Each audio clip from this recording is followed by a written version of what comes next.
అంతెందుకు జగన్మోహన్ రెడ్డి గారు వాళ్ళ తండ్రి అయినటువంటి దివంగత నేత వైఎస్ రాజశేఖర రెడ్డి గారు కూడా సీఎంగా పనిచేసినా సరే ఎప్పుడు ఇంత దారుణాలు అయితే చేయలేదు నాకు తెలిసి.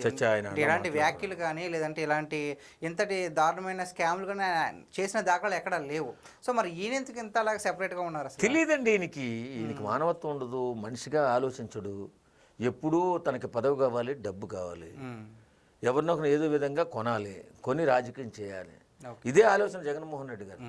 అరే నిశ్చితంగా పరిశీలించి అది ఇప్పుడు వరకు సంపాదించుకున్న బోల్డ్ కోట్ల రూపాయలు ఉన్నాయి, పెద్ద పెద్ద ఇళ్ళు ఉన్నాయి, బోల్డ్ అంత ఆస్తి ఉంది. ఏం చేసుకుంటావు? ఇప్పటికైనా ప్రజలకు ఉపయోగపడాలి. ప్రజలకు ఉపయోగపడాలంటే అసలు భవిష్యత్తును ఆలోచించాలి. భవిష్యత్తు అంటే ముందు చూపు. ముందు చూపును ఆలోచించాలంటే చంద్రబాబు నాయుడు గారిని చూసి నేర్చుకోవాలి. వాళ్ళ నాన్నగారు ఉంటుంటే ఆయన నాన్నగారిని చూసి నేర్చుకున్నాను. నాన్నగారు అర్ధాంతరంగా వెళ్ళిపోయిన తర్వాత కనీసం నాన్న స్థాయిలో ఉన్నటువంటి చంద్రబాబు నాయుడు గారిని ఉచ్చనీచాలు లేకుండా తిడుతూ అతను ముందు చూపు గల వ్యక్తి, అతను చూసి నేర్చుకోవాలా, రాజకీయం చేసుకోవాలని. ఇప్పుడు రాజకీయం చేసుకోవాలి కదా మీరు. నువ్వు ఎప్పుడు చెప్తూ ఉంటావు ఉద్దుడైపోడు.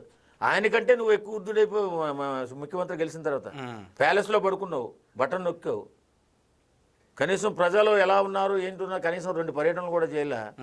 అలాగే ఒక్క అభివృద్ధి మీద ఒక మీడియా పాయింట్ కూడా పెట్టలే. ఎందుకు మాట్లాడతాడు అతను నాకు అర్థం కాదు.